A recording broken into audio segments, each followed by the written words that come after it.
കൊല്ലം അഞ്ചലിൽ സഹപാഠിയെ +1 വിദ്യാർത്ഥികൾ മർദ്ദിച്ച സംഭവത്തിൽ കേസെടുത്ത് പോലീസ്. അക്രമം നടത്തിയ 3 വിദ്യാർത്ഥികൾക്കെതിരെയാണ് കേസ്. അതേസമയം വിഷയം പരിശോധിക്കാൻ സ്കൂൾ അന്വേഷണ കമ്മീഷനെ നിയോഗിച്ചു.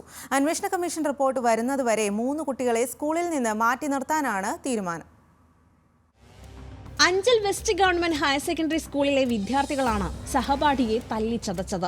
സ്കൂളിന് സമീപത്ത് വെച്ചായിരുന്നു ആക്രമണം. അസഭ്യം പറഞ്ഞെന്നാരോപിച്ചായിരുന്നു മർദ്ദനമുണ്ടായത്. 3 വിദ്യാർത്ഥികൾ ചേർന്ന് മർദ്ദിക്കുകയും മറ്റൊരാൾ ദൃശ്യം മൊബൈൽ ഫോണിൽ പകർത്തുകയും ചെയ്തു.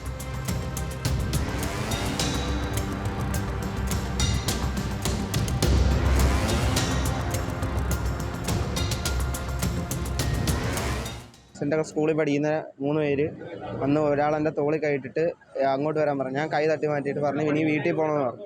അപ്പം വിജയ് എന്ന് പറയുന്ന ഒരുത്തൻ വന്ന് എന്നെ പിടിച്ച് തള്ളി എന്നെ അടിച്ച് തറയിട്ട്.